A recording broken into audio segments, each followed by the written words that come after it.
Hello everyone, back tuning into the first winter 2019-2020 update from GWV.com. So here we go again, we are back at the beginning of another season of winter updates. Can you believe it? It's the first day of September, it's the first Sunday in September, and that means, yes, it's time to bring you the first winter update. So I know so many of you have been waiting for this to begin the countdown to another winter, and here we go. We're going to go through all of the things that we look at within the winter updates in this video. So we're talking about things like ENSO, solar activity, sea surface temperature anomalies, Atlantic hurricane activity, and there will be some analogues in the second part of the video generated by our analogues guru, James Acril.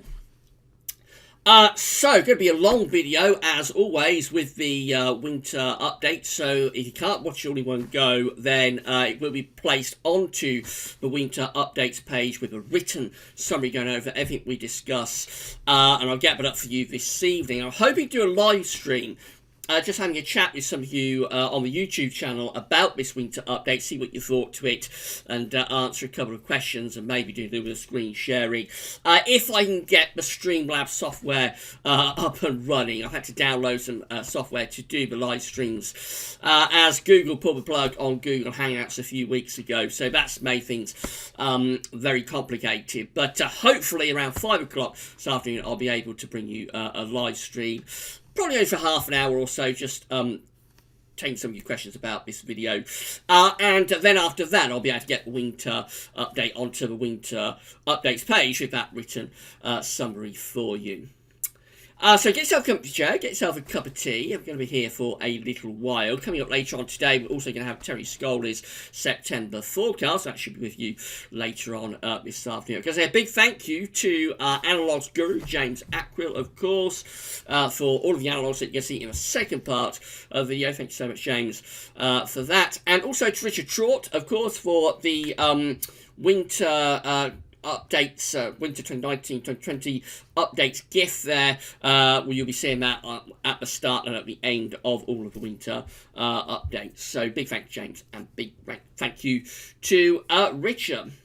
Right, so shall we begin the first winter 2019-2020 update? I think we had better get on. We're going to start off with solar activity. So of course this is going to be a big story throughout the winter updates. We are at solar minimum now. We did solar Sunday last Sunday.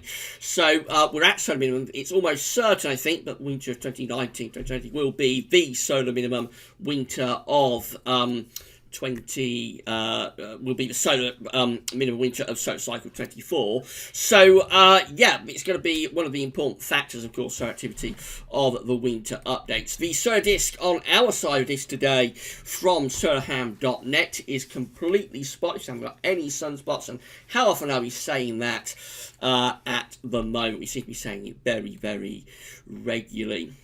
So this is the GWV's first winter update solar activity tracker sent through by our good friend James Acril. Not only is James the analogues guru, he's also the keeper of the solar tracker. And you'll be seeing this every week through the winter updates, or pretty much every week through winter updates. If you watch the Sunday roundups, you know what this is showing. The orange line depicts each individual day's worth of sunspots. Look how the orange line, since around the middle of May, just there, the orange line has been pretty much flatlining throughout. The odd day back in June, and one day then in July.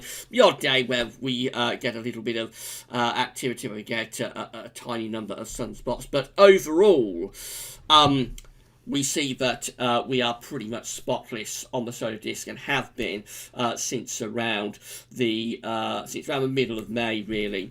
So this tells us we have entered into solar minimum. Solar activity, by the way, at Solarham is at very low levels, and is forecast to remain at very low levels for the next 3 days. And hardly surprising when you look at the GWV's solar activity tracker, the way that we just flatlining there. You can see the trend lines, which are the thick red and the thick green lines. They are very much on the floor of the chart.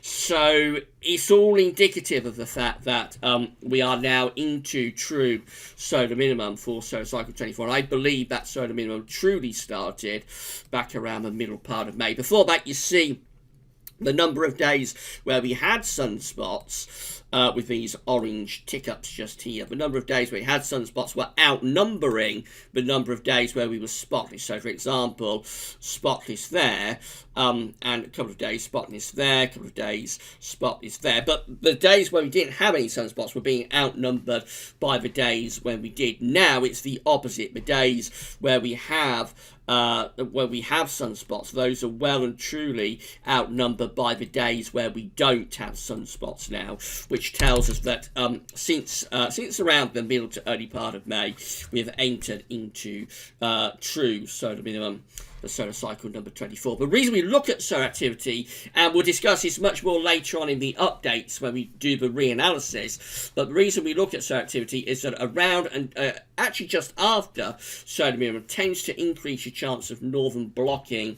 within the winter. So high latitude blocking is a route to push cold air out of the pole down into mid latitudes, and so when you're at solar minimum, you're increasing the chance, not guaranteeing anything, but you're increasing the chance of getting colder conditions in winter, particularly for the UK and for Europe. I think it's less of a factor for other parts of the northern hemisphere, but for Europe, for the UK, there is that connection between northern blocking and being around, and actually a little bit more just after solar minimum.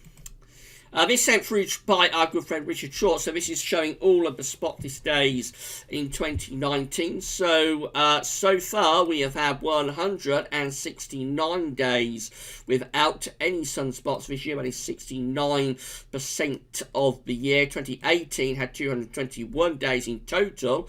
That was 61% of the year. So you can see that solar activity in 2019 is trending lower than it was in 2018. Definitely is trending lower than it was in 2017. So this tells us again that we are well and truly into solar minimum now, and actually the solar minimum is deepening through 2019 compared to what was a weak levels of activity in 2018. Don't get me wrong, 2018 did have very weak levels of solar activity, but that wasn't true solar minimum. What we're in now is true solar minimum for solar cycle number 24 in 2019, with 69% of the year so far having no sunspots. The current stretch without sunspots is 25 days. Big thanks to Richard and to James for sending those through. Of course, throughout all of the winter updates, we're going to be keeping a very, very close eye on solar activity. Sea surface temperature anomalies next. So this is how the oceans are looking at the moment as of the 29th of August. So we have three areas of interest that we're particularly interested in. We have the ENSO region just here, we have the Northern Pacific Ocean just here, and then we have the North Atlantic Ocean over there.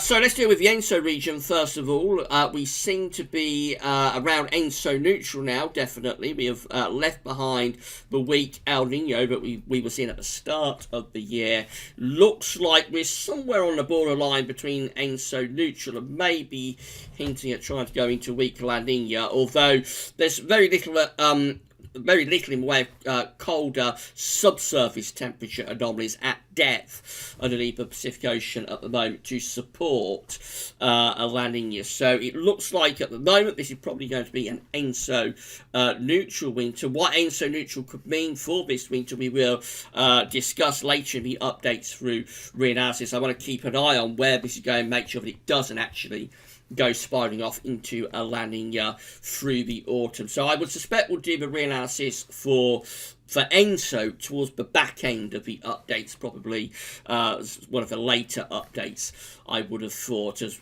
we want to establish whether this is going to be an ENSO neutral winter or whether it could be a weak La Nina winter. Further north in the northern Pacific Oceans, it remains very, very warm with sea surface temperature anomalies up here through the northeastern part of the Pacific Ocean. Now, this is something that we've seen a lot of over the past few years. We first started seeing seeing this, I think, in the winter of 2013-14, possibly.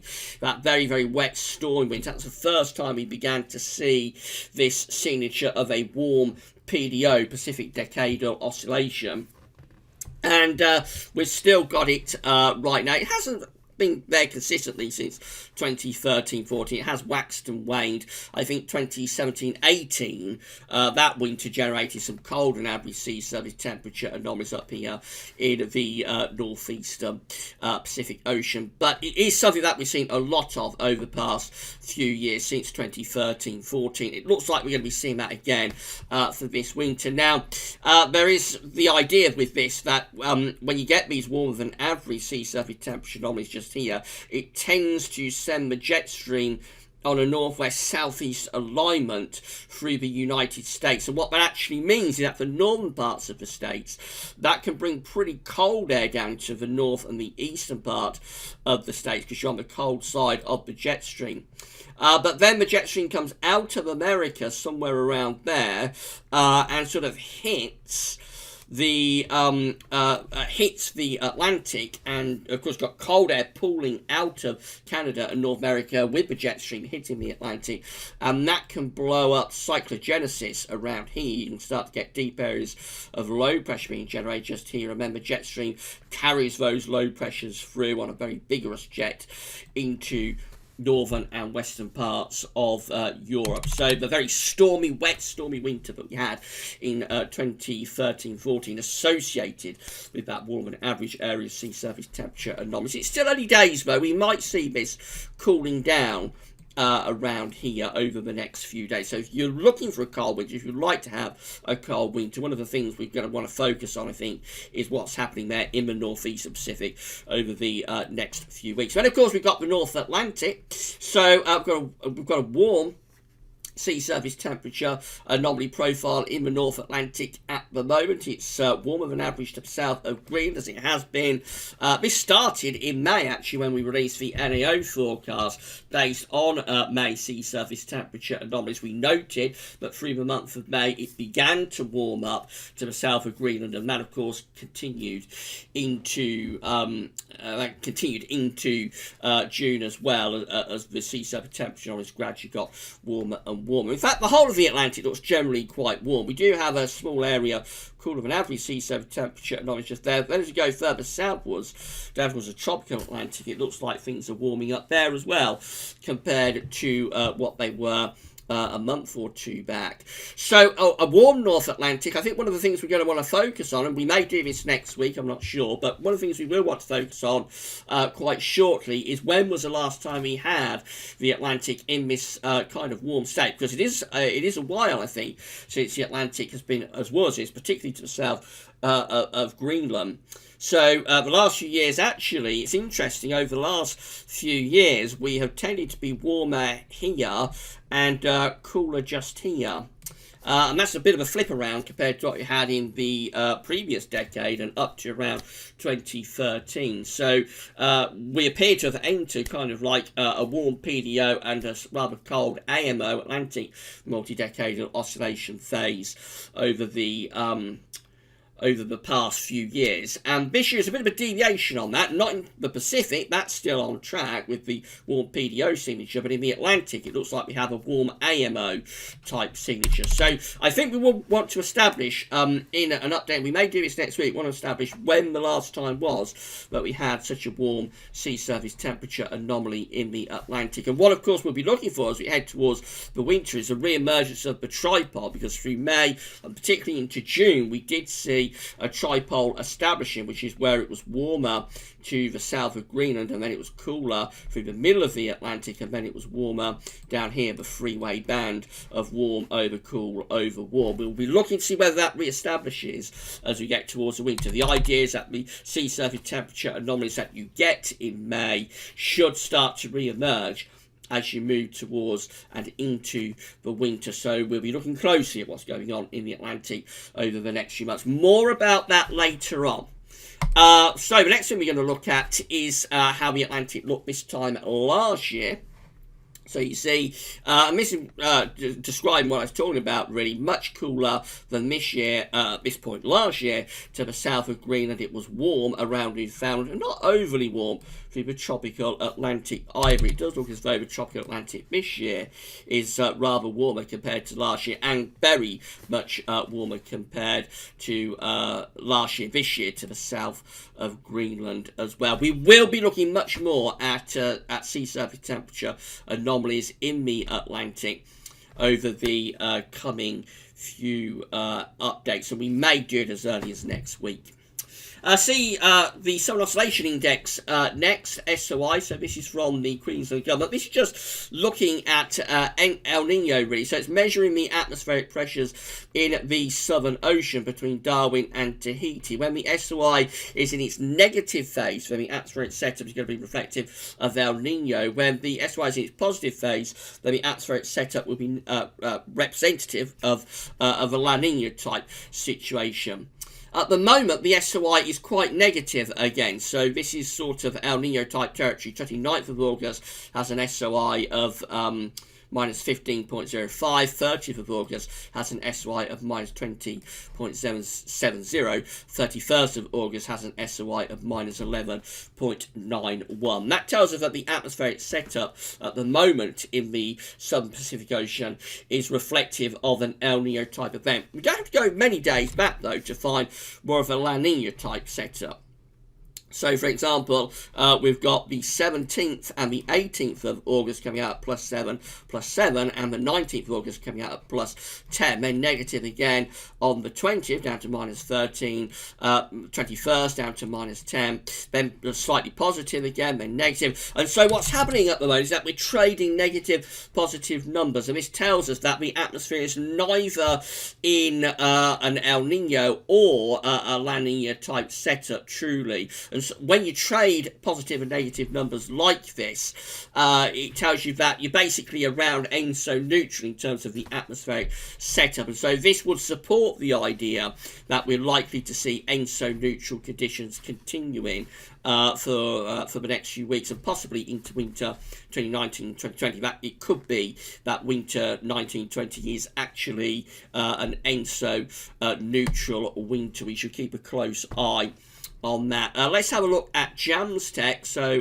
this is the JAMSTEC El Nino forecast, El Nino index forecast. That's keeping us at ENSO neutral really over the next few months. So we've got the temperature anomalies on the side, the dates are along the bottom. We're around there at the moment, so we're under that all-important half a degree above average. That's where you have to be in an El Nino event. You have to be half a degree above average. To be in a La Nina event, you have to be half a degree below average. We're between that, so we're at ENSO neutral.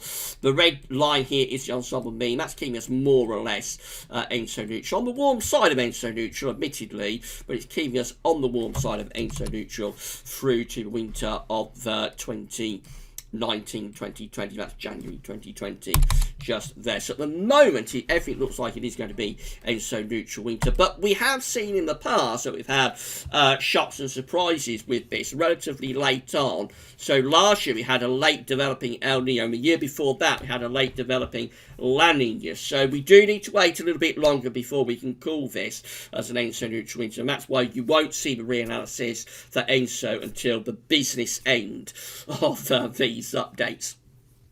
Sort of on the same line as sea surface temperature anomalies, we'll have a look at the 2019 Atlantic hurricane season page from Wikipedia.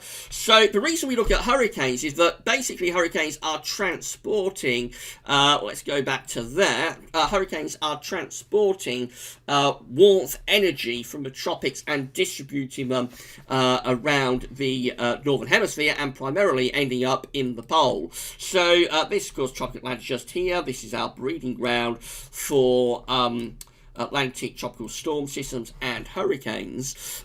We get lots of storms and hurricanes developing around here and doing something like that. Of course, the track can be different. They can do something like that. They can do something like that. They can even do something like that. They can do something like that, or like that, or like that. But however, they do it, in the end, they're going to distribute the warmth from the tropics up into the mid-latitudes, and eventually that warmth will find its way up into the poles. And if you have lots of storms and lots of hurricanes in the tropical Atlantic distributing their heat northwards, then later on that can feed back to an increased risk of northern blocking. If you've got lots of heat being dumped in the North Pole, then that can feed back later on to the risk of northern blocking in winter. This is a Joe Bastardi, famous Joe Bastardi theory. So we always have keep an eye and have a look at Atlantic hurricane season activity. These are the numbers so far. It's been a pretty quiet start to this season, but it is early days and things look like they're ramping up now. So we have had so far a total of 6 depressions in the tropical Atlantic. We have had a total of 5, I should say, tropical storms, a total of 2 hurricanes, and just 1 so far major category 3 or above hurricane. That, of course, is the current Hurricane Dorian.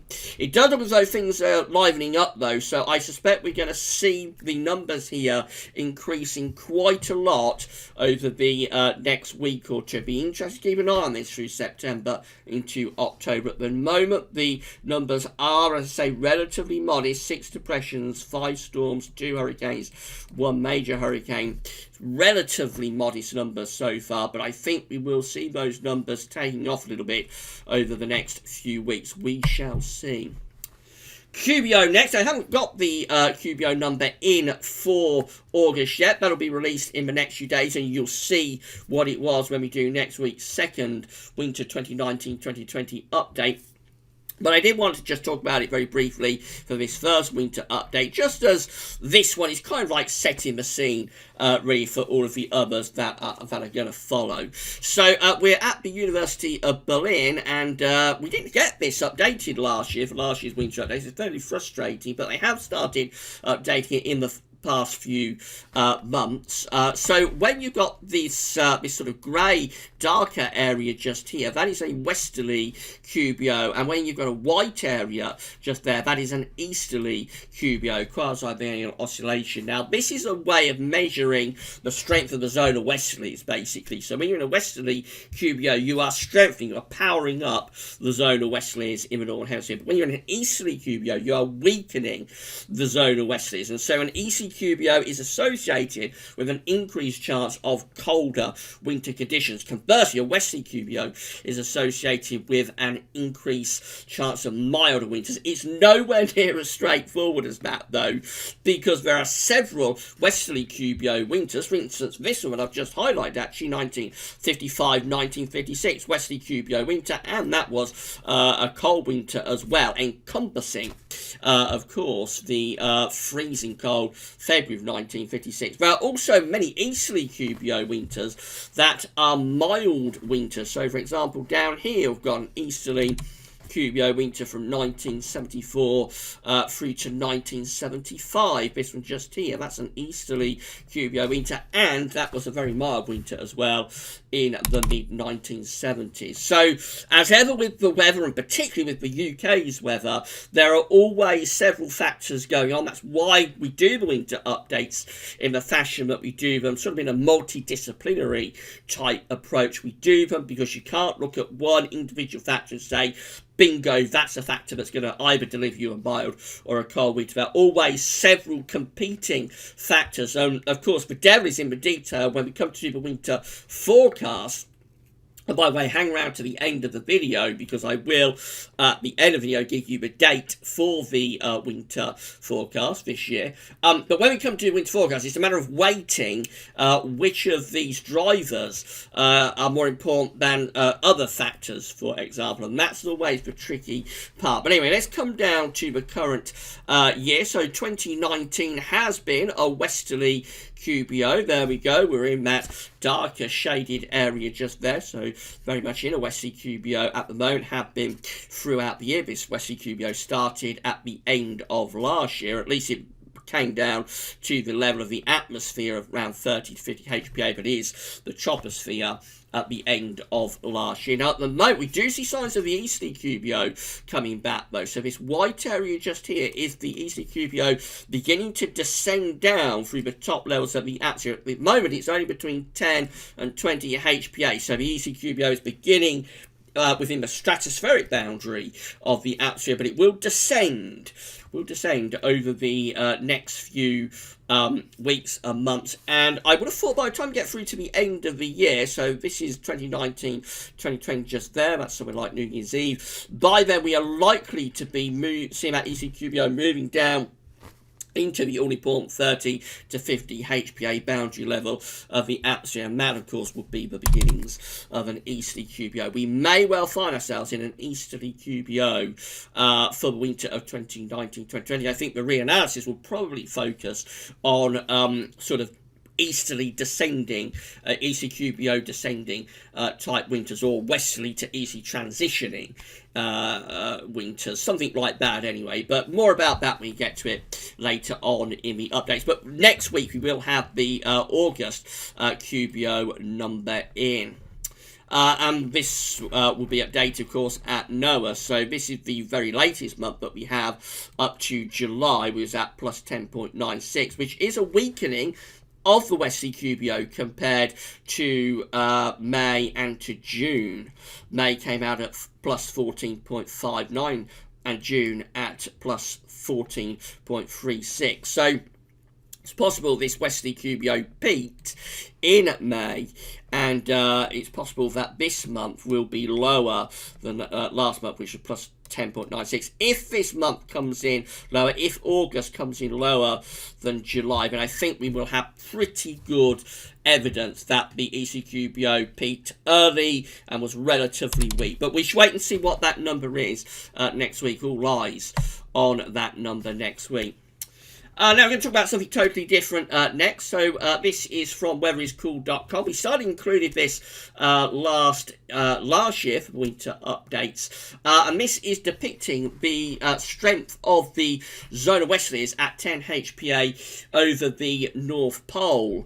Now there are many different coloured lines here that we've got to talk about. So I suppose the most important one is and the easiest one to talk about is this black line just here. That is the trend line for this time of the year. So at this point of the year, that's sort of August, September there. Excuse me, that's August, September there. So at this point of the year, the zona westerlies are powering up. So if you like, the zonal signal is increasing, it's strengthening. You would expect the polar vortex to be powering up, and you would expect the westerlies in the stratosphere at 10 HPA to be increasing. Now, we've had a very much weakened zona westerlies over the past few months. So the blue line is showing, it's still showing 2018 to 19 analysis just here, but that will be changed over very shortly, I would have thought, to 2019, 2020. This blue line just here, look how it is consistently undertrained. So at the moment, and we're still at this position now, that's where we are right now. At the moment, the zona westerlies at 10 HPA are very much in a weakened type state, and we can say that the zona winds are below average. Some days over the past few weeks there have actually been at record-breaking low levels with the zona winds at 10 HPA, and you can see the GFS ensembles, that's these green coloured lines just here, they're keeping the zona wind, the zona westerlies, at a weakened level over the next couple of weeks. Now beyond that, we pick up these pink coloured lines. That's the CFS V2. We have 4 individual members of the CFS, and through towards that's November just there, and that's December just there. Through to then, we have around 3 out of 4 members of the CFS suite that is keeping the zona wind weak, and one is going a little bit stronger. And it looks like as we get through towards January, they begin to take off a little bit. by the time we get through towards the end of the year and the beginning of the new year. So at the moment, though, the zona winds are weakened, and it looks like they're going to stay in a weakened state. Certainly for GFS is right for the next couple of weeks. We should wait and see where things go then as we move through September. I think I'm probably a little bit wrong with those month periods. So that is September just there.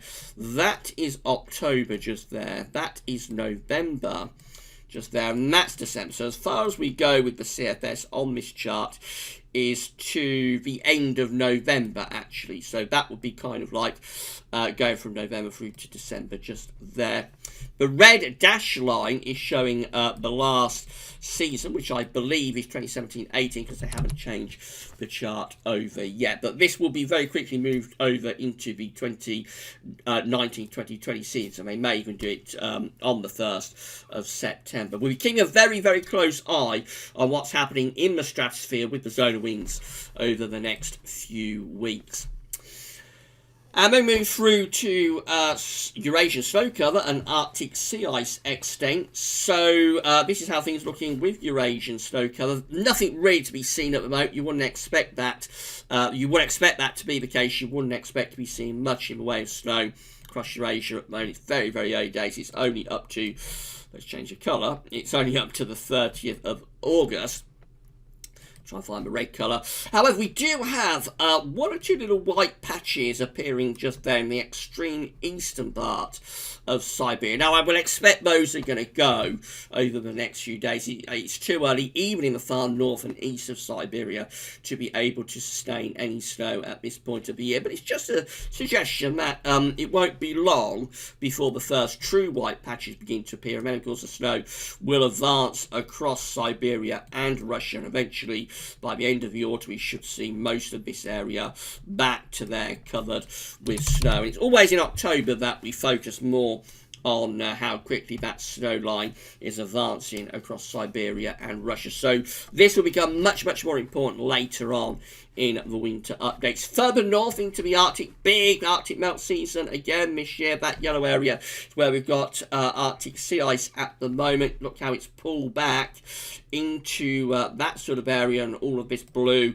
has opened up just here and down here and around here. So again, it tells us about a big Arctic melt season. How big? Well, let's go through to this chart and show you. This is the CH Arctic Interactive Sea Ice Graph. This is from Arctic. This is from the National Snow and Ice Data Center, part of Arctic Sea Ice News and Analysis. The grey coloured line there, that's the trend line. So, of course, we are on average in the melt season for this year. Oops, let's get rid of that if we can. Not sure what's gone wrong there, so let's try and get rid of that. That's annoying, isn't it? So let's highlight that again. That's better. So this grey line here is the trend for the time of the year. Dates on the bottom. So we tend to bottom out sometime through the first couple of weeks of September with Arctic sea ice loss. And then we'll start to refreeze the Arctic, of course, as the Arctic winter gathers pace. So at this point of the year, it's not surprising we are having a melt season, but we have had a big melt season. Let's put in 2019. That is 2019. Look how under average it is. It's down there. So it has seen a big melt season this year. Been under trend right the way through the year, going all the way back to New Year. We've been below sort of average, of course, as we very often are these days. But even compared to the low levels of Arctic sea ice that we tend to get these days, we are well under trained for Arctic sea ice extent. We're well under average. How close are we? How do we rank to past years? Well, let's put in the death spiral. This is 2012. And for a while, it did look as though this year was going to beat 2012, actually. Back here, kind of like earlier in August, we was a little bit under 2012, which is that red dash line. But we pulled up from it. So that's where we are for 2019's Arctic sea ice extent. That's where we bottomed out with 2012. So unless something very drastic happens in the next couple of weeks, which is not going to, we will have to do something like that. Or maybe even do something a little bit like that. Unless something dramatic happens, which is not going to, then we can say that this year will not beat 2012 in terms of breaking the record for Arctic sea ice loss. How does this compare to more recent years? Well, that's 2018, that's last year. So we're under 2018, although we are starting to move closer towards it. That is 2017, so again, we're under 2017. That one is 2016. There was quite a late drop with 2016, actually. So we're sort of on a par with 2016 right now.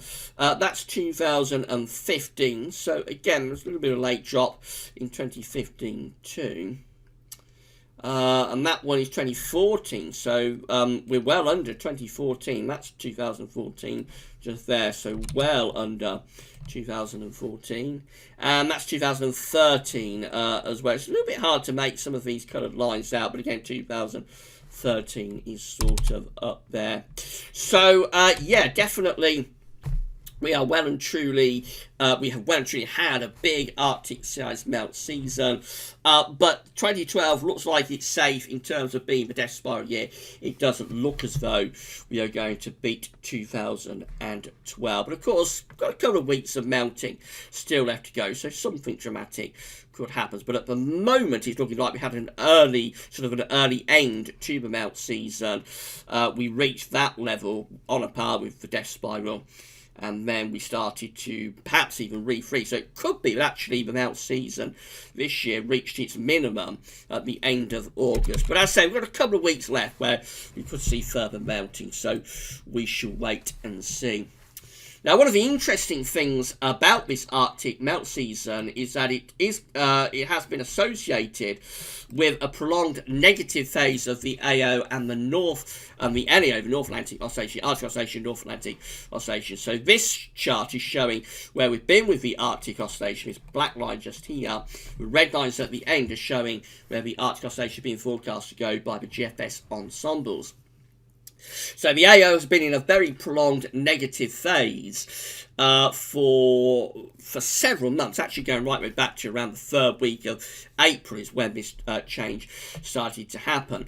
So when the AO is negative, you're going to have appreciable levels of high pressure up over the North Pole. And of course, high pressure in the summer is going to mean day after day of sunshine, and that will warm up the seas in the Arctic, and you will get increased melting. So you see the way this is kind of all interconnected with each other to a large degree. You've got a negative AO signal.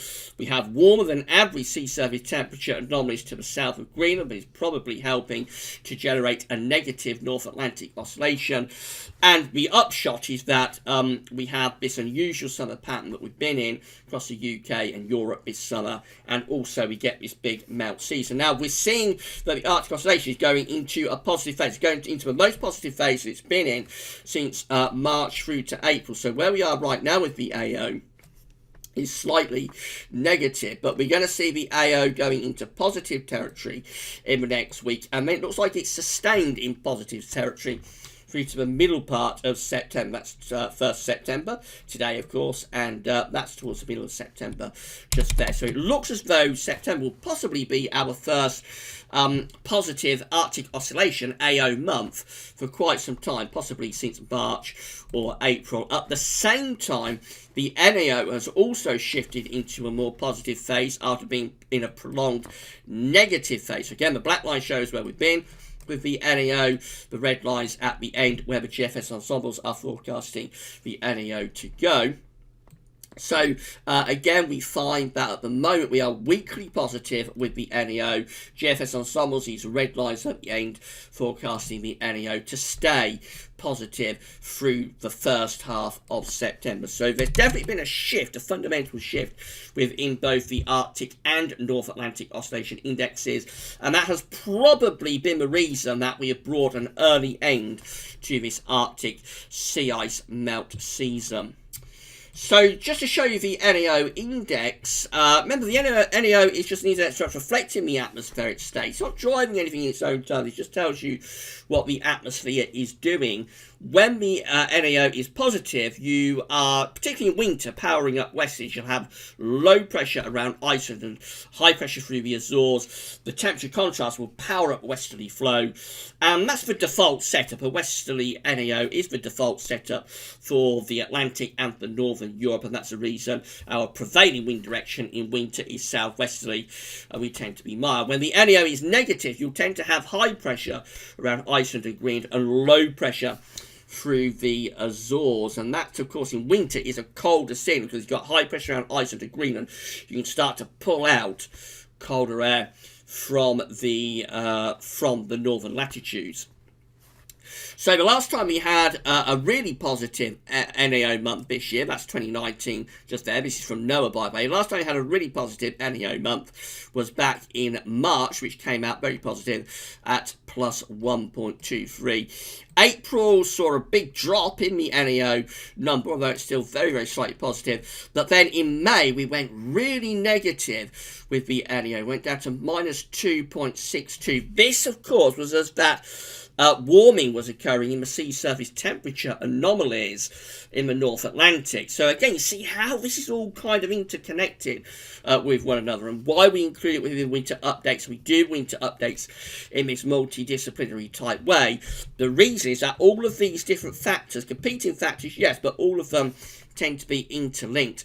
So May was a very, very negative NAO month indeed, going down to minus 2.62. June also was very negative at minus 1.09, and then July as well was really negative at minus 1.43. We don't have August number yet, same as with the QBO. That will be released in the next few days. We'll be able to bring it to you next week, but I suspect August will also be negative, probably, maybe a little bit less so than some of these months over the past 3 months, but it probably still be negative, should be negative for August QBO. I want to focus on May's. NAO number though. At minus 2.62. That was very, very negative indeed. It was at the time that we was having the warming of the sea surface temperature anomalies in the North Atlantic, particularly to the south of Greenland. And what we're going to do for the reanalysis for this first winter 2019-2020 update, we're going to look at winters following May's that had very negative NAO numbers. So we're looking at May's that had an NAO number of minus 1 or lower. We can only go back to 1950 with this, but we're going to look at May's that had an NAO number of minus 1 or lower. So they were very negative NAO Mays, and we will see what the winters were like that followed those Mays. And that's what we're doing for our first batch of analogues for this first winter update. And I'll show you that in a moment. I'm going to pause the video though, go and get yourself a drink of water. I've been talking for over 40 minutes, so a bit dry in the throat. I'm going to get myself a drink of water. We'll go through those analogues when we come back, and you'll see how the winters following negative NAO Mays tend to look. So it's going to be interesting, I can guarantee you that, and we'll see you back here in around 2 seconds time.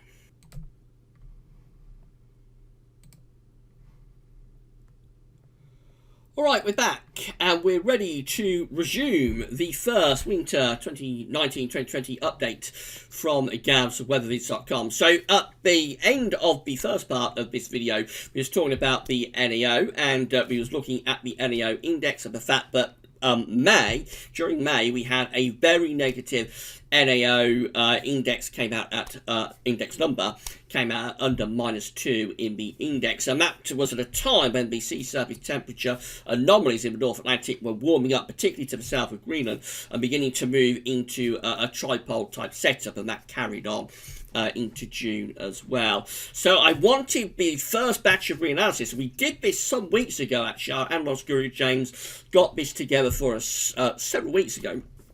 I wanted the first batch of reanalysis to really be focusing on the NAO, and that's what we're going to do for this first winter update in terms of the analogs. So again, this is what we're focusing on. The NAO number that we had during May 2019 was minus 2.62. It was very, very, very negative indeed. And that, of course, carried on into June and into July as well. It's been a negative NAO summer. But initially, I want to just focus on the month of May, because that, of course, is the month that's important for the NAO forecast, but we base the NAO forecast on in terms of the sea surface temperature anomalies. So what we're going to do is we're going to look at the winters that followed May's that had a NAO number under -1. For example, I don't want to give you anything away with this, you probably already noticed it. 2017 had an NAO number of -1.91 in the month of May. Not as negative as it has been in 2019, but nevertheless it was a very negative NAO number that we had in May 2017. So, of course, winter 2017-18 will form part of our reanalysis. But getting ahead of ourselves, let's get on with the rest of them then. So, we're going to look, first of all, at winter of 1952-1953. This was following a May with an NAO lower than -1. So, it's winters following May's with NAO of -1 or lower, NAO number -1 or lower. Winter of 52-53 looks like this. It has below average heights to the south of the country. It has above average heights in the middle of the Atlantic. Quite a cold winter through 1952-1953. Bit on off, but there was several cold outbreaks through that winter. The next winter, following a May with an NAO of -1 or lower, is winter of 1968-1969. This has a very, very strong northern blocking signal. It has high pressure centred over Greenland, and it has low pressure underneath it through the central part of the Atlantic into central parts of Europe, with jet streams on a southerly track. This is a cold winter through 68-69. It has a surprising white Christmas in 1968 for any of us, a mild January, and then the cold really bites in February 1969, which was very severe indeed. The next winter, following a May with an NAO of -1 or lower, was the winter of 1979-1980. This one has above average heights sitting to the north of the country, below average heights are in the middle of the Atlantic, and it's sort of bringing in an east-southeasterly flow. It looks like it should be quite a cold winter, but it wasn't a particularly cold winter, I don't think, in 79-80, although it did have some colder episodes. Then we have a winter of 1980-1981. So this one, again, following May with an NAO of -1 or lower. This one has above average heights out to west of the country, below average heights to the east of the country, and a few cold snaps included in this. It's not a particularly cold winter compared to some of them through this late 70s into 1980s period. But it certainly has its moments. There are some colder outbreaks here. I think January 1981 had a fairly potent cold snap. The next winter is 1990-1991. Again, remember these winters are all following May's with an NAO of -1 or lower. So this one, 1990-1991, has below average heights to west of the south of the country, has above average heights over Scandinavia, tends to be bringing in easterly winds, and of course it does include a very, very severely cold spell in February of 1991. February 1991 was extremely cold. The next winter is 1995-1996, another cold winter following May with an NAO of -1 or lower. So the winter of 95-96 has low pressure to the south of us, and it has high pressure up over Scandinavia and over towards Greenland. It tends to be bringing in a lot of easterly winds. It's a very easterly winter. 95-96 has a cold and wintry December, and then through January and February the cold was on and off. So the coldest month of that winter actually was early on in December, but through January, February, and even into March, and even into April actually of 1996, cold easterly winds were on and off, and it's one of those winters that was coming and going. The next winter is 96-97, again with looking at winters following May's with an NEO of -1 or lower.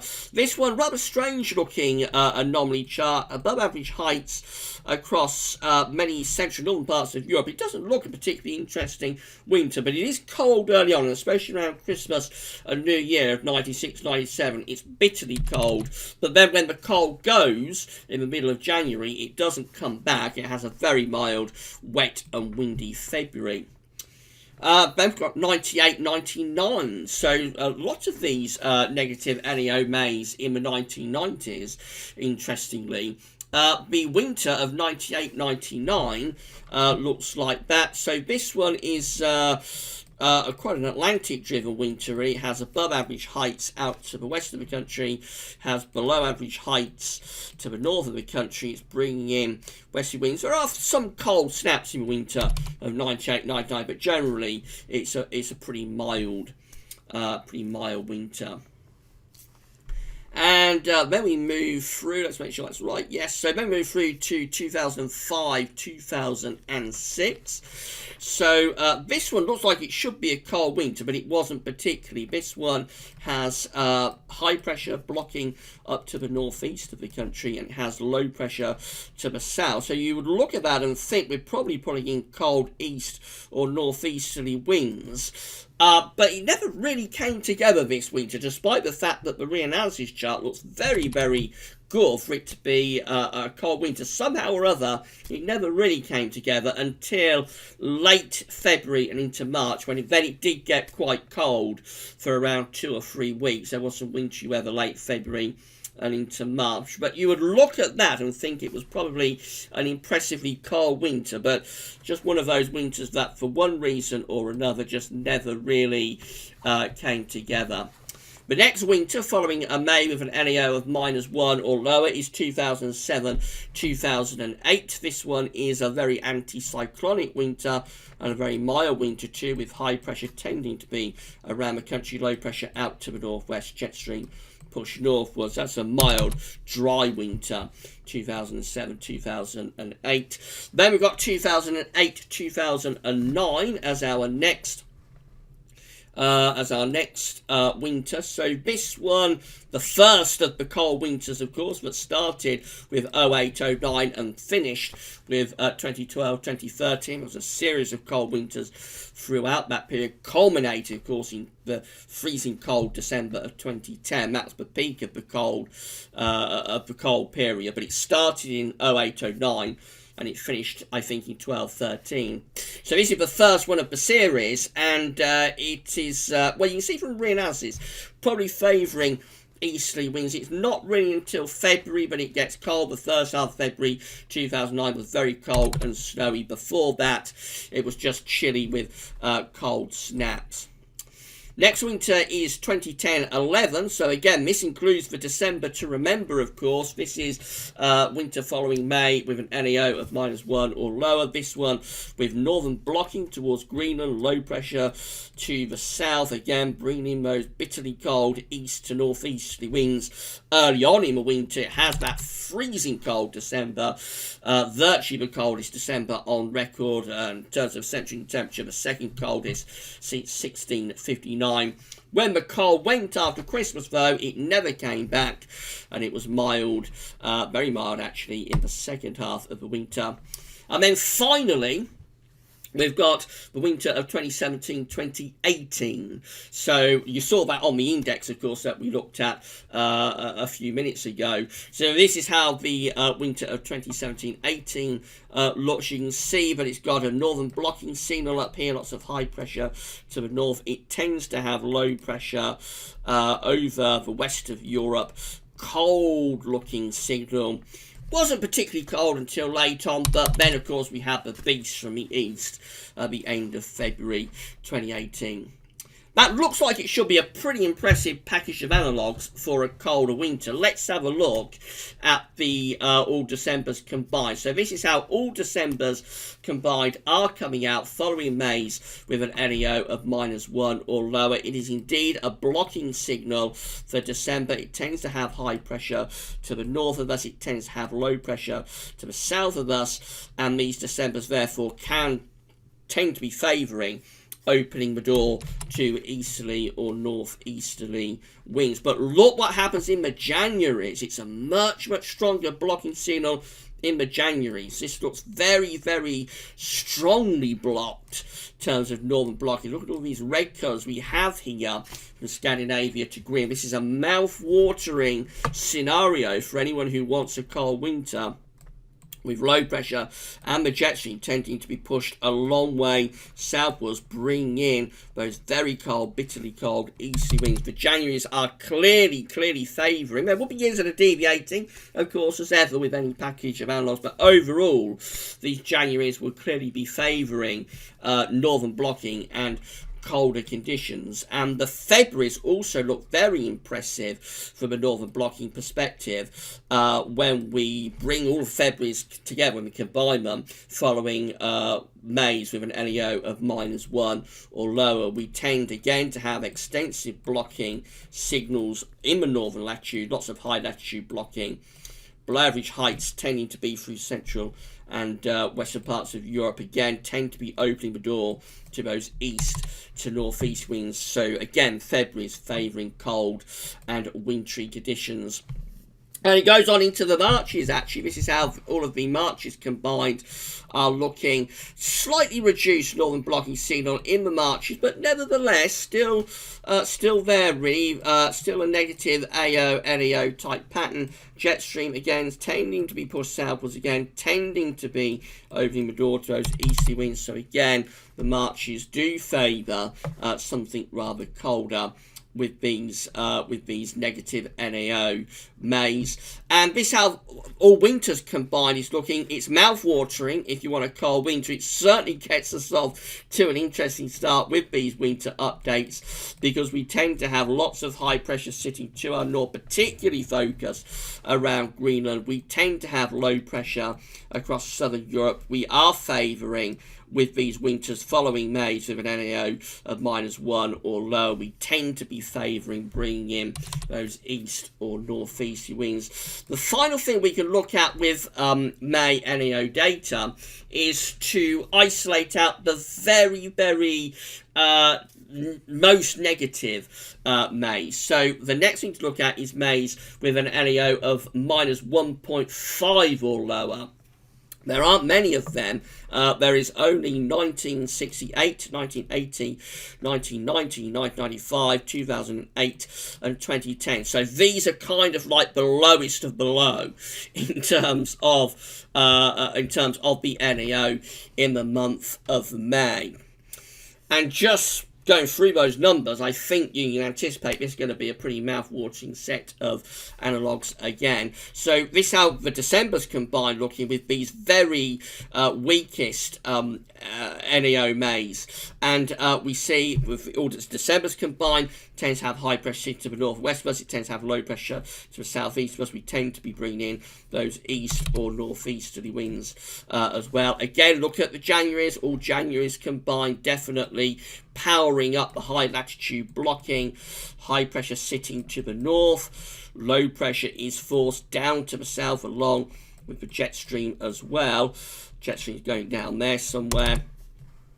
All February's combined, again, very mouth-watering for anyone who wants a cold winter. Low pressure, again, through central western parts of Europe. High pressure blocking in the northern latitude, particularly tend to be centred towards Scandinavia. Again, bringing in those east or northeasterly winds. Cold and wintry conditions favoured in all three winter months, but particularly January and February. And it actually goes on into March as well, so all of the Marches combined for these lowest of the low NAO Mays. They tend to have high pressure up towards Greenland and Iceland, with low pressure underneath it down here. And again, we tend to be bringing in those bitterly cold easterly winds. Finally, all of the winters combined, and remember, there's not many of them, so there is only 68, 69, and then we've got 80, 81, 90, 91, 95, 96, 2008, 2009, and 2010, 2011. We tend to have high pressure with these lowest of the low NEO Mays. The winters that follow them tend to have high pressure blocking in the northern latitudes. Low pressure tends to be to the south, and we tend to be bringing in those bitterly cold easterly winds. And so that rounds off the first winter 2019-2020 update. I think that package of analogues that has started us off will have set the cat amongst the pigeons, I'm sure, but has whetted your appetite for the rest of the winter updates. Certainly hope that it has. Finally, if you've enjoyed this first winter 2019-2020 update, please consider becoming a patron. The GWV's got 65 patrons so far. Hello and big thank you to our 65 patrons. Hope you've enjoyed this winter update. If you would like to become a patron of the GWV's and give an ongoing monthly donation to GWV, it can be anything from $1 a month upwards. All you need to do is come to GWV's Patreon page, sign up for a Patreon account, and then you can pledge that ongoing monthly donation. Alternatively, you can give a donation through PayPal. This is the GWV's PayPal page, so you can come here, sign into your PayPal account, and give whatever donation you like. Whether you do it through Patreon or PayPal, you will get a mention in videos. We'll give you a shout out and say thank you so much for doing that as long as you want one. And that really does round it off for this first winter 2019-2020 update. We've talked for an hour. The first update is always the longest update because I have to set everything up. So we will hopefully get a little bit shorter with the updates over the next few weeks. But the first one is always the longest one because I have to go for everything as new and tell you what you're looking at. So, I've got a couple more things to tell you before we sign off. The first thing is say that next week we will pick up straight where we've left off with this update, and we'll be looking at NEO data, but for June. Winters following negative NEO Junes. That's where we will pick up straight away with the second winter 2019-2020 update. The second thing I'm going to tell you is that the date for the winter 2019-20 forecast, I think a lot of people probably already figured this out, but I'm going to confirm it right now. The date for the winter forecast will be Sunday the 1st of December. That will be the day that we release the GWV's winter 2019-2020 forecast. We've got lots of updates to get through before then, though, and next week's second update, I think, will be quite anticipated after this package of analogues that we've looked at today. Right, over 1 hour, so I hope you found it interesting and informative. This video will be placed on the winter updates and forecast page with a written summary going over everything that we've discussed in the video later today. I'll hopefully have that live stream for you on the GWV's YouTube channel, just having a bit of a chat about this update, seeing what you thought to it. That should be around 5 o'clock as long as I can get the Streamlabs software set up. But at 1 hour and 2 minutes, that's all for now, and thanks for watching.